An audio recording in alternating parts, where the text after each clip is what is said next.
좋으신 하나님의 은총과 평화가 예배 가운데 오신 여러분들 가운데 함께 하시기를 우리 주님의 이름으로 축원을 드립니다. 좌우에 계신 분들과 이렇게 평화의 인사를 나누셨으면 좋겠습니다. 하나님의 은총이 당신과 함께 하시기를 바랍니다. 자, 앞뒤에 계신 분들과 인사하실 때요, 좀 눈을 마주치시고 환하게 웃으시면서 인사해 보십시오. 거룩한 옷으로 옷 입읍시다.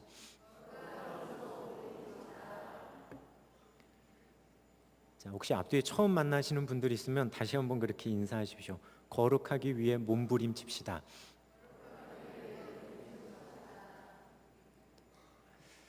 신광교회 등록하는 새 가족이 있을 때 늘상 드리는 말씀이 있습니다. 뭐냐 하면 교회는 성자들의 모임이 아니라 교회는 성자가 되려고 몸부림치는 사람들의 모임이다 라고 하는 말씀을 꼭 드립니다. 교회는 천사들의 모임은 더더욱이나 아닙니다. 교회는 완전한 사람들의 모임도 아닙니다. 교회는 흠 많고 탈 많은 사람들이 주님 말씀 안에서 그렇게 거룩해지기 위해서 주님 말씀대로 한번 되어줘 보기 위해 발버둥 치는 사람들의 모임이 교회입니다. 근데 우리는 많은 경우 세상도 마찬가지입니다. 교회를 바라보며 그런 기대들을 갖습니다. 교회는 인간적으로도 완벽하고 도덕적으로도 온전하고 모든 것에 있어서 흔히들 온전함 그 자체인 모임이 교회일 거다라고 하는 생각들을 합니다. 근데 사실 들여다보면 교회는 아직 미숙한 사람들의 모임일 때가 더 많이 있다는 겁니다. 온전한 사람들의 모임이라기보다는 미숙하지만 자신의 미숙함을 알고 주님의 그 거룩함을 옷 입기 위해 애쓰는 사람들의 모임이 교회인 겁니다. 근데 그 교회를 들여다보면서 완전함을 찾고 온전함을 찾으려고 하는 그 기준이 있다 보니까 흔히들 교회에서 상처받았다라고 하는 이야기, 실망했다라고 하는 이야기들을 참 많이 우리는 듣게 됩니다. 앞에 있는 목사도 바라보지 마십시오. 옆에 누구 장로님도 여러분 개인적으로 바라보지 마십시오. 사람이라고 한다면 그 사람 바라보면서 어떨까라고 하는 거 생각하는 것이 아닙니다. 우리는 오히려 서로의 저마다 가지고 있는 그 미숙함 속에 우리는 상대방을 들여다보는 것이 아니라 우리 가운데 계신 주님을 볼 수 있어야 됩니다. 왜냐하면 두세 사람이 내 이름으로 모인 그곳에 나도 그들 중에 있느니라. 마태복음 18장 20절에서 분명하게 그렇게 이야기하고 계십니다. 그러면 우리가 주님의 이름으로 비록 미숙하고 아직 부족하지만 우리가 모여 있다면 미숙한 앞에 있는 사람을 보면서 성자가 되기를 이야기하고 좀 뭔가 부족한 사람을 보면서 마치 천사처럼 살라고 이야기하는 것이 아니라, 그걸 보려는 것이 아니라 그렇게 그 사람들을 만나게 하신 그 온전하신 주님을 바라보는 것이 교회 안에서 우리가 마땅히 가져야 될 시선이다라고 하는 겁니다. 한번 생각해 보십시오, 여러분. 사람은 저마다 자신이 가지고 있는 기준과 시선을 가지고 살아갑니다. 특별히 남을 바라볼 때도 마찬가지입니다. 여러분들이 앞에 있는 저를 바라볼 때도 여러분들 개개인의 시선 가지고 다 바라봅니다. 누구는 이렇게 얘기하고 누구는 저렇게 얘기합니다. 때로는 이 사람이 이렇게 얘기하고 때로는 저 사람은 또 이렇게 평가하고 말하기도 합니다. 저마다 다릅니다. 지극히 자기의 시선과 자기의 기준을 가지고 누군가를 이야기한다는 겁니다. 근데 그 시선을 가지고 이야기할 때는 우리는 그런 오류에 빠질 때가 많습니다. 어떤 오류냐 하면 내가 평가하고 내가 판단하는 것이 그 사람에 대한 가장 온전하고 최선의 판단으로, 그건 내 개인의 이야기입니다. 다른 사람들은 또 다르게 그 사람의 선한 부분들을 바라보며 이야기할 수 있다는 겁니다. 저마다 그런 시선들 다 가지고 있습니다. 문제는 그 시선들 속에 있다 보면 우리는 늘상 어떤 일이 생기냐 하면 누군가의 사소한 잘못을 들여다보면서 그의 잘못을 부각시킨다는 것, 그리고 부각시킨 그것 가지고 그 사람의 전체의 모습이 마치 그런 양 들여다보면서 끝내는 어떻게 교회에서도 그럴 수 있어? 라고 하는 생각을 가지고 실망하게 되어진다는 겁니다. 그건 자기 기준입니다. 교회 안에 그런 사람들 있을 수 있습니다. 교회 안에 그렇게 흠 있고 탈 있는 사람들 있을 수 있습니다. 주님은 뭐라고 이야기하시냐면 이렇게 이야기하십니다. 병자에게 의원이 쓸데 있는 거다. 나는 죄인을 부르기 위해 왔다. 어쩌면 교회 안에는 그렇게 흠입고 탈 많은 사람들 오는 거 당연한지 모릅니다. 왜냐하면 주님께서는 그런 사람들을 부르기 위해 이 땅에 오셨기 때문입니다. 오히려 주님의 그런 말씀이 우리에게 위로가 되고 격려가 되어지는 이유는 그러한 한계적인 상황들을 우리의 삶 속에서 우리는 이미 체험하고 있는지 모릅니다. 내가 성도고, 내가 직분을 받았고, 내가 이런 위치에 있는데 여전히 자신의 부족함들을 들여다봅니다. 자신의 부족함을 보고 있다면 우리는 우리의 시선을 밖으로 향해서 저 집사님이 이럴 수 있어? 집사님이 이럴 수 있어? 권사님이 이럴 수 있어가 아니라 우리의 시선은 집사님도 깨어있지 않으면 그럴 수 있어. 장로님도 깨어있지 않으면 그럴 수 있어. 어쩌면 우리의 마음은 거기에 있어야 한다는 겁니다. 근데 어느 순간 자신에 대한 그런 모습들을 보지 못하니까 저마다 다 판단하는 자칭 거룩한 사람이 돼 있는 겁니다. 권사님도 그럴 수 있고 목사도 그럴 수 있고 집사님도 그럴 수 있습니다. 깨어있지 않다면 그럴 수 있습니다. 교회는 흠 있고 탈 있는 사람들 모임입니다. 근데 우리가 여기서 중요하게 들여다봐야 할 건 지금 현재 그의 삶이 자그마한 흠들이 있고 우리들 개인적인 판단에 눈에 거슬리는 것이 있을지는 모릅니다. 하지만 그 사람 가운데 하나님을 향한 변화에 대한 열정과 열망이 있는지를 우린 들여다봐야 됩니다. 교회 안에 온 사람들에 대해서 그러니까 다 받아주고 다 해, 그것이 아니라 때로는 직분자들을 세우고 교회의 중직의 자리에 있는 사람들을 우리가 볼 때에는 뭐가 필요하냐면 그럼 그 사람 가운데 말씀에 반응해서 변화하고 자신을 바꾸려고 하는 그 열정이 있는지, 때로는 그 모습들을 우리는 유심히 들여다봐야 합니다. 그 거룩한 열정이 있는 거, 변화를 위한 하나님 앞에 자신의 마음을 내려드리는 그 열심이 있는 거, 그것이 바로 성도의 모습입니다. 이미 거룩해서 성도가 아닙니다. 그렇게 되어지기 위해서 몸부림치기 때문에 우리는 성도라고 불러주는 겁니다. 그 속에 하나님 앞에서 내가 하나님의 기준과 계획에 맞춰 변화되고자 하는 그 변화를 향한 열망과 열의가 있는가?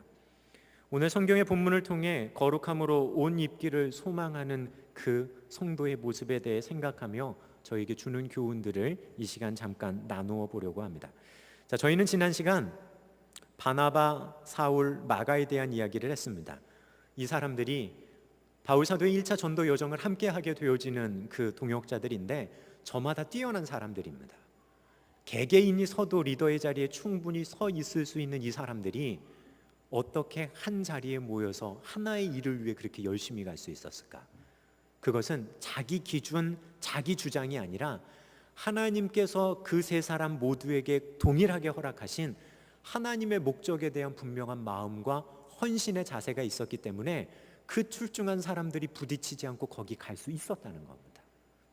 우리에 있어서 누군가를 사귀고 교회 안에서 모임이 형성되어진다는 건 단순히 세상의 사교 모임처럼 오랜 시간을 두고 마음을 나누고 같이 밥 먹고 뭐 하면서 마음을 그래야지 나눠지는 거지, 그래야지 한 가족 되어지는 거지, 우리 많은 경우 그렇게 생각합니다. 하지만 교회는 친교를 통해 그렇게 되어져 나가는 과정이 일차적인 것이 아닙니다. 우리가 이 자리에 모일 수 있는 건 하나님이 우리들 각자를 향해 가지고 계신 선한 목적들이 있기 때문입니다. 그리고 그 목적들이 동일하고 공유된 사람들이 한 자리에 모여져서 하나님의 일을 해 나가려고 할 때 그들은 그 가운데서 참된 교제를 나누기를 시작하는 겁니다. 어쩌면 우리가 생각해 봐야 될 부분들은 반대에 있는지 모릅니다. 우선 밥 먹고 친해지면 어떻게 되겠지가 아니라 아닙니다. 동일한 하나님의 목적을 가지고 이것을 위해 내가 포기하지 않고 가겠습니다라고 하는 사람들이 모인다면 그 사람들 가운데 주님이 허락해 주시는 진정한 교제들이 샘솟아나기 때문입니다. 그 목적이 있어야 서로의 마음을 열고, 그 목적이 있어야 서로의 주장들을 내려놓고 같이 갈 수 있기 때문입니다. 소망하기는 우리 신광의 작은 모임들 가운데서 사람 사이의 친교가 우산하는 세상의 사교 모임과 같은 그런 작은 모임들이 아니라 아무리 사소할지라도 하나님의 뜻을 위해 함께 움직여가는 작은 모임들이 있으시기를 주님의 이름으로 축원을 드립니다. 그거에 헌신하며 같이 나아갈 때 우리는 그리스도 안에서 참된 교제와 하나됨을 경험할 수 있기 때문입니다. 그 목적이 분명하다면 자기 생각 내려놓을 수 있습니다. 자, 그 세 사람을 파송하게 되어지는 안디옥 교회에 대한 이야기를 이제 13장부터 하게 됩니다. 앞서 말씀드린 것처럼 이미 사도행전 12장과 13장은 큰 변화를 겪게 됩니다. 이제는 사도 바울을 중심으로 해서 선교 여정들이 시작되어지는 그 상황으로 넘어가게 되어지는데, 특별히 오늘 그 13장을 시작하면서 안디옥 교회를 이야기합니다. 안디옥 교회에 이런 지도자들이 있었습니다 라고 하는 소개를 우리에게 해주며 그들의 면면을 우리에게 이야기해 줍니다. 자, 먼저 바나바가 있습니다. 자, 여러분도 잘 아시는 것처럼 구브로에 있었던 유력한 가문 출신 레위인입니다. 요셉이라고 하는 본명이 있었지만 위로의 아들이라고 하는 바나바로 더 잘 사람들 사이에 영향력을 미치고 있었습니다. 안디옥 교회뿐만이 아니라 예루살렘 교회에서도 상당한 영향력을 가지고 있었던 타의 모범이 되는 사람, 바로 바나바였습니다. 또 한 사람의 지도자를 이야기합니다. 니게르라 하는 시므온이라고 말합니다. 여기서 시므온이라고 하는 건 이 사람의 이름입니다. 근데 니게르라고 하는 이 말의 의미는 뭐냐면, 니게르는 검다라고 하는 뜻입니다. 흔히들 흑인들을 나타내는 단어 가운데 하나가 뭐냐면 니그로라고 하는 말이 여기서 파생되어지는 말이기 때문입니다. 그럼 무슨 의미일까요? 니게르라 하는 시므온이라고 하는 그 말의 의미는 이 사람이 아프리카 출신의 흑인이었다는 의미입니다. 안디옥 교회의 지도자 가운데 누가 있었냐면 아프리카 출신의 흑인이 있는 겁니다. 근데 당시 로마 세계 속에서 아프리카 흑인들은 대부분 뭐였냐면 노예였습니다.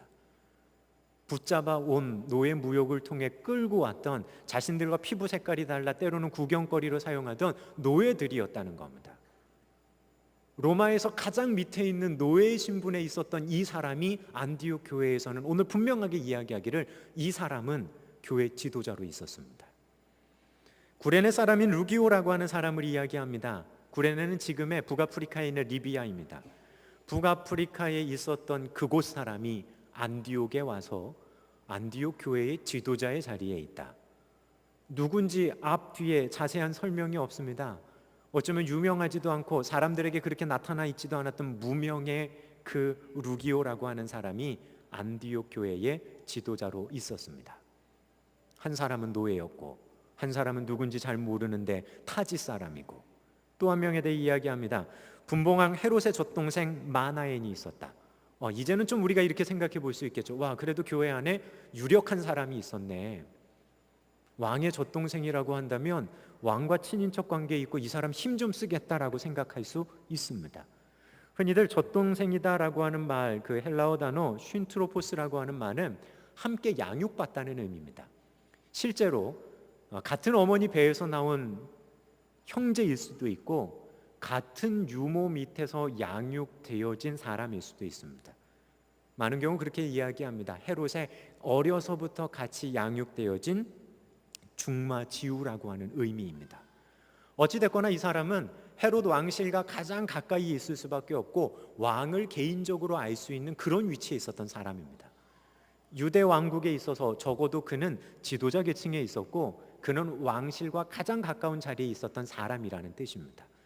자, 그런데 우리가 이 부분을 생각해 봤을 때 그 사람이 지금 유대 지역이 아니라 안디옥 지역에 와 있습니다. 안디옥은 로마에서도 5손가락 안에 드는 큰 도시였습니다.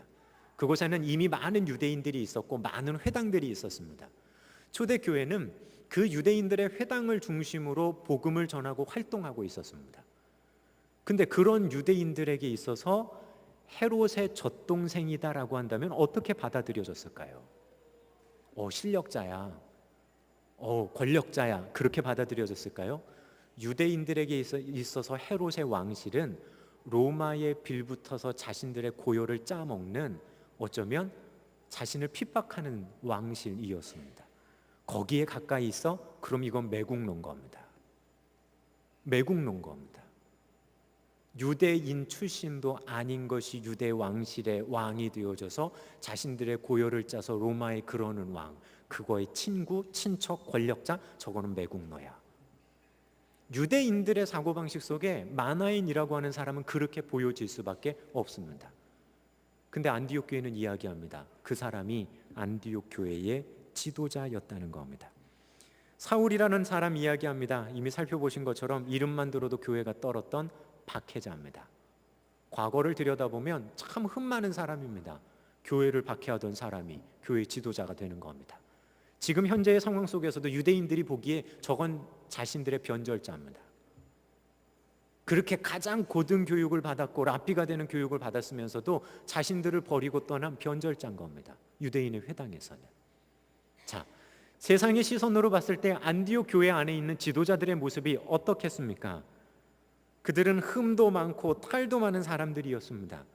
근데 그 사람들이 안디옥 교회를 왔다 갔다 하는 사람들이야 라고 오늘 성경은 말하는 것이 아니라 그들이 안디옥 교회를 떠받치고 있었던 기둥이라고 이야기합니다. 교회를 떠받치고 있었던 기둥이 그런 사람들이라는 겁니다. 근데 안디옥 교회는 어떤 교회입니까? 그리스도인이라고 하는 말이 가장 처음 사용되어지기 시작하고 외부로부터 그런 말을 들었던 교회가 안디옥 교회입니다. 우리가 초대교회로 돌아가자라고 했을 때 그 교회됨의 가장 원론적인 모습들, 원형들을 볼 수 있는 곳 또한 안디옥 교회입니다. 근데 그 안디옥 교회를 구성하는 지도자들은 어떤 사람들이요? 흠 많고 탈 많은 사람들이었다는 겁니다. 우리가 가장 이상적으로 바라보는 초대교회의 원형, 그 교회의 기둥들은 학벌이 뛰어나고 인품이 뛰어나고 배운 거 다 배웠고 누가 보기에도 이래라고 하는 인정을 받을 만한 세상의 모든 조건을 다 갖춘 그런 사람들이 아니라 누가 봐도 어떻게 노예가 저기가 있을 수 있어? 매국노인 저 사람이 왜 저럴 수 있어? 우리를 박해하던 사람이 저럴 수 있어? 말하려면 말 날 수 있는 충분한 조건을 다 가진 사람들, 그들이 모여 있었던 곳이라는 겁니다. 교회는 출신지, 직업, 가문, 학교를 보는 곳이 아닙니다. 사람의 배경을 바라보는 곳 아니라 하나님 바라보는 곳이 교회이기 때문입니다. 사람의 완전함을 기대하지만 사람이 완전할 수 없다는 분명한 한계가 인정되어져야 하는 곳이 또한 교회입니다. 지금 부족한 그 모습을 보면서 누군가를 정죄하고 이래라고 낙인 찍는 것이 아니라 지금 현재의 모습은 부족하지만 그 속에 하나님 앞에서의 변화를 향한 열망이 있다면 그 변화에 대한 열망을 보며 기다리며 기도해 줄 수 있는 곳이 교회여야 한다는 겁니다. 분명한 주님을 향한 마음이 있고 그리스도 안에서의 변화를 위한 거룩한 몸부림과 의지가 있는 사람이라면 때로는 오래 참고 기다려주는 것, 그것이 어쩌면 주님의 마음이시고 우리에게 있어야 할 마음인지 모릅니다. 근데 우리는 무엇인가를 무자르듯이 딱 나누기를 좋아할 때가 많습니다. 죄인 아닌 사람, 뛰어난 사람, 그렇지 않은 사람, 이분법적으로 아니면 흑백의 논리를 가지고 그렇게 잘라내다 보니까 끝내는 그것을 자르고 있는 본인이 막상 그럴 만한 자격이 없음에도 불구하고 우린 그런 일들을 한다는 사실입니다. 만약에 누군가를 향해 뭔가를 봐야 되고 그 사람을 검증해 봐야 한다면 조심스러운 마음 가지고 이야기하는 건 한 가지만 생각해 보십시오. 그 사람 속에 하나님 안에 자기를 변화시키려고 하는 열망과 열정이 있는가? 그거 확인하는 겁니다. 그것이 그 속에 있다면 우리는 그것에 기대하고 하나님의 선하신 인도하심을 기대하고 기다리며 갑니다. 하지만 우리들 속마음에 하나님 안에서의 변화에 대한 열망이 없고 변화를 향한 몸부림 자체도 없다고 한다면 이거는 가장 원론적으로 이건 더 심각한 문제입니다. 어쩌면 우리가 할 수 있는 게 없습니다. 하나님이 가장 근본적으로 그 사람의 삶을 건드리시든지 그의 마음을 건드리시든지 하지 않으면 인간적인 것 가지고는 도저히 방법이 없을지 모릅니다.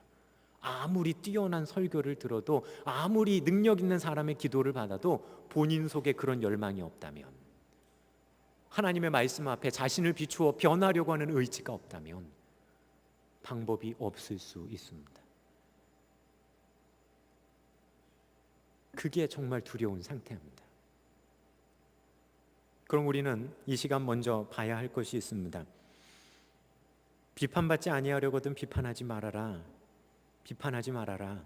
그리하면 너희가 비판을 받지 않을 거다. 정죄하지 말아라. 그러면 너희가 정죄받지 않을 거다. 용서해라. 그러면 너희가 용서를 받을 것이다. 마태복음 7장 1절과 누가복음 6장 37절에 나오는 말씀입니다. 그 말의 의미는 뭘까요? 비판하지 말아라, 정죄하지 말아라, 계속 이렇게 이야기하시는 건 너희에게는 그럴 자격이 없다라고 하는 의미입니다. 누군가를 비판하고 정죄할 수 있고 그들을 판단할 수 있는 건 심판대 앞에 섰을 때 하나님 그분이 하시는 겁니다. 우리는 할 수 있는 거 없습니다.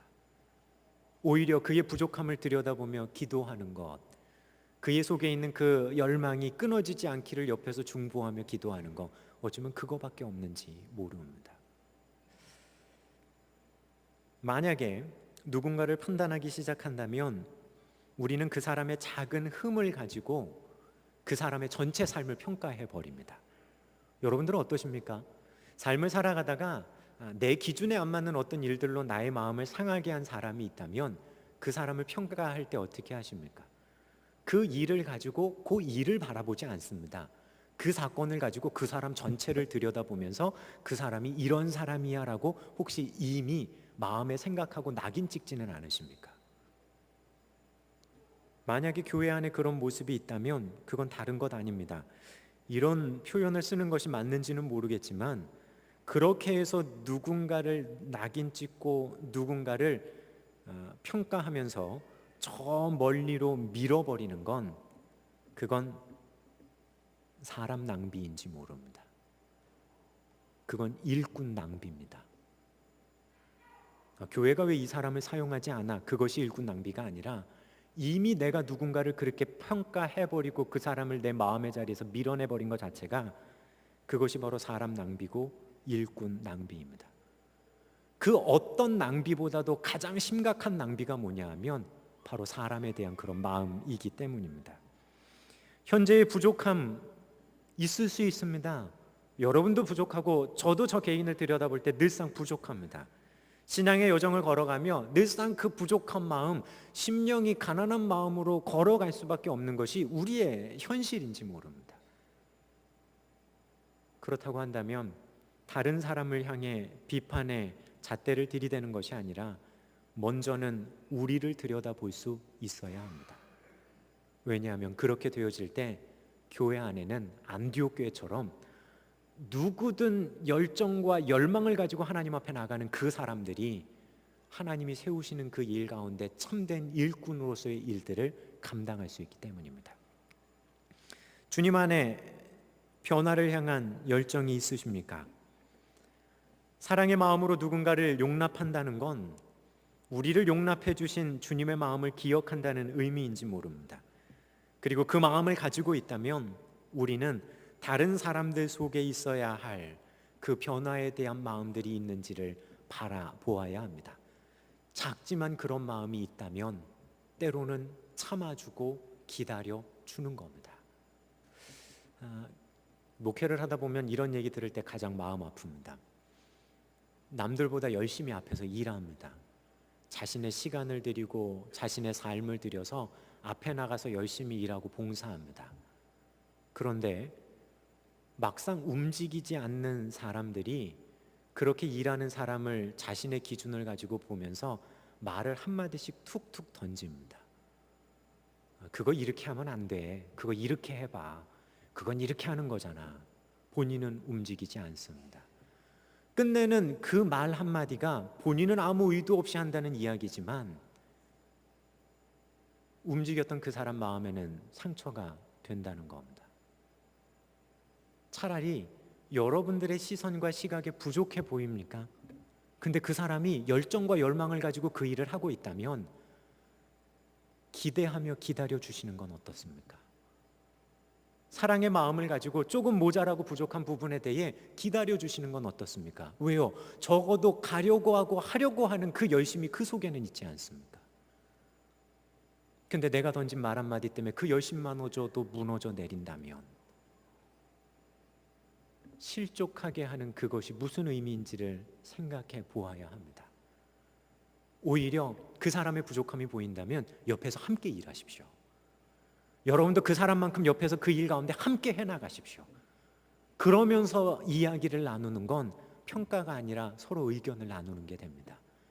그리고 대화를 듣는 사람의 입장에서도요, 당연히 받아들일 수 있습니다. 왜? 같이 그 길 가운데 지금 최선을 다하며 자기 생각을 나누는 것이 되기 때문에. 근데 움직이지 않고 팔짱 끼고 있으면서 이렇게 해봐, 저렇게 해봐, 그 말은 누군가의 마음에 가장 큰 상처를 남길 수 있기 때문입니다. 자신을 돌아봐야 합니다. 열정이 있는 그 사람 앞에 우리들 자신을 돌아보면 나는 그런 열정이 내 속에 있는가? 변화를 향한 그 몸부림이 내 속에 있는가? 그것 가운데 민감하게 반응해 나가게 되어진다고 하면 우리가 만나는 만남들 속에서 하나님은 자신의 놀라운 일들을 해나가실 겁니다. 그 사람이 흑인 노예여도, 예전에 박해자였던 사람이어도, 세상에선 배운 거 없고 뭔가 부족한 사람이어도 그 마음 가지고 함께 갑니다. 근데 거기에는 진짜 놀라운 일이 공급됩니다. 뭐냐 하면 그때 하나님의 능력이 말도 안 되는 그 상황 가운데 임하신다는 겁니다. 저 사람이 저걸 할 수 있어? 근데 하게 하십니다. 저 사람이 저걸 할 수 있다고 하게 하십니다. 그게 신비입니다. 교회가 신비로운 건 교회 안에서 기도했더니 사람이 깨어났네, 그게 신비로운 게 아니라 교회를 구성하고 있는 그 사람들, 정말 그럴 것 같지 않은 사람들의 그 삶의 여정들, 그들의 모임 속에 있을 것 같지 않은 사건들이 일어나는 그것이 신비라는 겁니다. 그렇다면 우리는 먼저 거기를 들여다봐야 됩니다. 적어도 변화하려고 하고 온전하게 서려고 하는 그 몸부림의 모습이 있는가?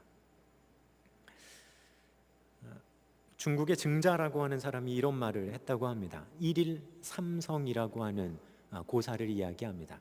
무슨 말이냐면 하루에 3가지를 돌아본다는 뜻입니다. 날마다 자기의 삶을 되돌아보면서 내가 정말 그렇게 하고 있는지를 점검해 본다는 의미입니다. 근데 이 사람이 점검해 보려고 했던 3가지가 뭐냐면 이겁니다. 남을 정성껏 도와주었는지, 친구에게 믿음 없는 행동을 하지는 않았는지, 스승의 가르침을 잘 익혔는지, 이 3가지를 이 사람은 매일매일 돌아보려고 했다는 겁니다. 그냥 이 고사를 가만히 들여다보면서 그냥 그리스도인으로서도 그런 생각을 해봅니다. 이웃을 사랑하라라고 하는 주님의 말씀대로 내가 이웃을 사랑하고 교회 안에 형제 자매된 이들을 내가 정말 믿음 있게 그들을 대하며 그들에게 행동했는지, 우리들의 스승이 되시고 가르침을 주시는 그리스도의 교훈을 따라 내가 그걸 내 삶 속에 정말 잘 숙지하고 살아가고 있었는지. 글쎄요, 고사에 나오는 이 언어들을 통해 우리 그리스도인들 속에도 늘상 깨어 이렇게 우리를 생각하는 모습이 있지는 않아야 될까라고 하는 그런 마음을 갖게 됩니다. 끝내는 그런 마음들을 가지게 된다라고 하는 것은 내가 이렇게 해가 아니라 우리들 삶 속에서 하나님과 우리 주님과 그렇게 같이 걸어가고 있다는 의미일 수 있습니다. 나도 부족하고 다른 이도 부족합니다. 그러니 자랑할 건 그리스도 예수밖에 없습니다. 내가 자랑할 건 예수님밖에 없습니다. 바울의 고백, 어쩌면 오늘 우리에게 있어야 되는 그 고백인지 모릅니다. 동시에 이것은 교회의 가장 이상적인 모습입니다. 주님을 향한 열정을 확인하고 그 열정을 가지고 자기 변화를 위한 믿음의 여정을 걸어가는 사람들의 모임, 거기에 있어야 될 모습이 내가 자랑할 거 예수님밖에 없습니다. 거기에 있습니다. 계속적인 그 발걸음을 멈추지 않고 있는 것, 그것이 바로 우리들에게 있어야 할 모습입니다. 그런 생각해 봅니다. 주님께서 완전하신 것처럼 완전한 성도들이 많아지는 교회 좋습니다. 동시에 하나님을 향한 그 마음이 끊임없이, 몸부림침이 끊어짐 없이 하나님 앞에 나가려고 하는 성도들이 많아지는 교회, 그 사람이 지금 현재 완전하다는 거 아닙니다. 완전하지 않지만 하나님을 향한 그 마음을 가지고 지금도 변화를 위해 애쓰고 있는 그 모습, 그 마음이 있는 사람들이 많은 교회, 그것이 정말 이상적인 교회일 겁니다. 그러면 우리들을 들여다보는 겁니다. 나는 그럴 수 있는가? 도봉구 창동에 가면 은명교회라고 하는 교회가 있다고 합니다. 여기서 목회하시는 그 이민재 목사님 이야기를 책을 통해 이렇게 읽을 수 있었는데, 이 목사님은 자신의 목회에 대한 이야기를 그냥 짤막하게 이렇게 한 단어로 요약한다 합니다. 우리가 숨 쉬는 숨, 그리고 빛을 이야기하는 빛, 그리고 사람을 나타내는 사람인자. 그래서 숨빛인입니다. 숨빛인. 숨은 기도이며 빛은 행동이고, 숨은 예배이며 빛은 삶이고, 숨은 영성이며 빛은 실천이고, 숨은 하나님 사랑이며 빛은 이웃 사랑이다. 이분의 이 이야기 가운데 분명한 게 뭔지 아십니까?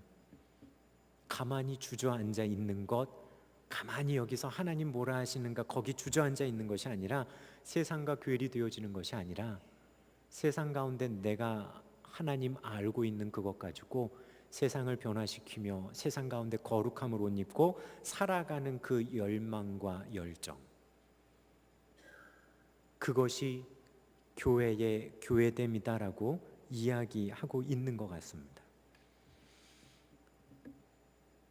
자, 다른 사람 바라볼 필요 없이 이제 여러분들 한번 이제 들여다 보십시오.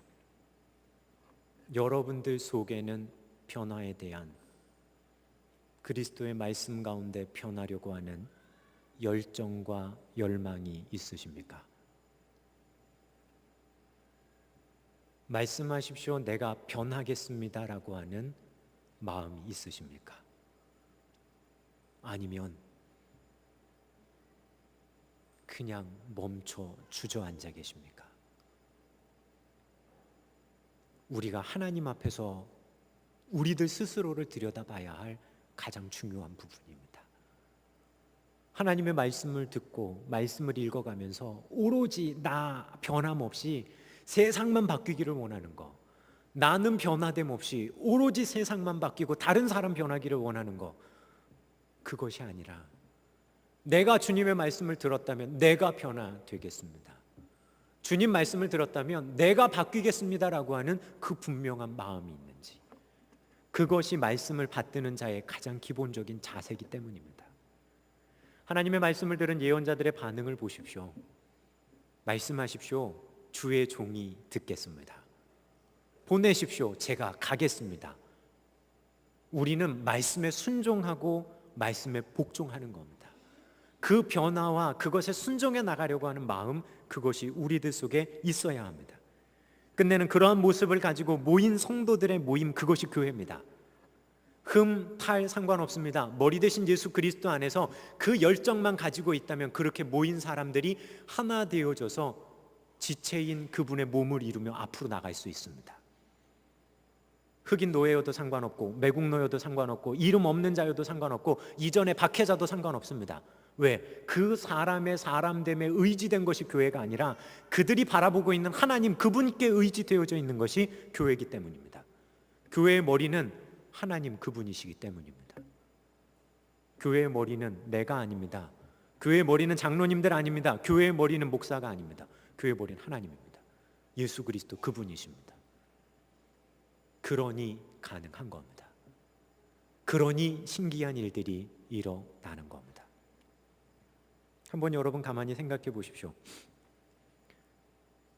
사울이라고 하는 사람이 흑인 노예를 딱 만났다면, 그의 속에 예수님 없었다면 그는 흑인 노예를 어떻게 봤을까요? 로마의 시민권이라고 하는 당시 로마의 최고 상위 계층에 있었던 그 사람이 아프리카에서 노예로 붙잡혀온 그 사람을 보면서 뭐라고 이야기했을까요? 지금처럼 많이 가졌고 없고의 문제가 아니라요, 그때 당시에는 누구도 바꿀 수 없는 신분의 문제가 있는 겁니다. 근데 사울이 안디옥 교회에 갔을 때 그 지도자가 있다는 겁니다. 어떻게 그를 대했을까요? 끝내는 그 교회에서 파송받아서 그는 선교 여정을 시작합니다. 그게 가능하겠습니까? 가능하게 만듭니다. 노예, 최상위 계층, 그거 필요 없습니다. 바울이 그렇게 반응할 수 있었던 모습은, 그렇게 반응했을 것이 분명하다는 모습은 어디서 확인하냐 하면 빌레몬서를 보면 알 수 있습니다. 도망 나온 노예였던 오네시모를 주인인 빌레몬에게 돌려보내서 그 관계를 회복시키며 그를 초대교회 소아시아의 일꾼으로 세워가는 그 모습을 보면 바울이 어떻게 대했는지는 불보듯 뻔한 겁니다. 다른 거 아닙니다. 부족한 이들이 모여서, 흠 많은 사람들이 모여서 머리 대신 예수 그리스도를 감히 섬기는 교회 안에 지체가 된 겁니다.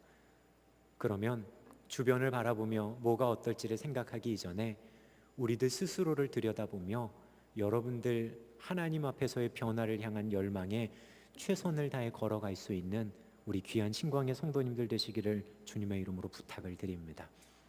서로 돌아보아 사랑과 선행을 격려하며 모이기를 패하는 어떤 사람들의 습관과 같이 하지 말고 오직 권하여 그 날이 가까워 옴을 볼수록 더욱 그리하자. 좌우에 계신 분들과 다시 한번 그렇게 인사 나누셨으면 좋겠습니다. 하나님은 당신을 향한 기대를 가지고 계십니다.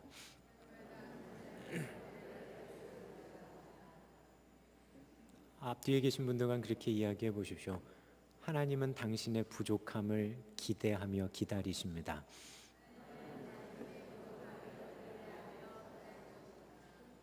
하나님의 마음을 그렇게 알았다면 그 마음에 반응하십시오. 하나님 마음 분명하게 그러십니다. 그 마음 이용하지 마십시오. 기다릴 거니까, 기다린다고 했으니까 난 변하지 않을 거야. 그거 아닙니다. 그렇게 기다리시니까 반응하는 겁니다. 그럴 수 있는 우리 귀한 신광의 성도님들 되시길 주님의 이름으로 부탁드립니다. 기도하겠습니다.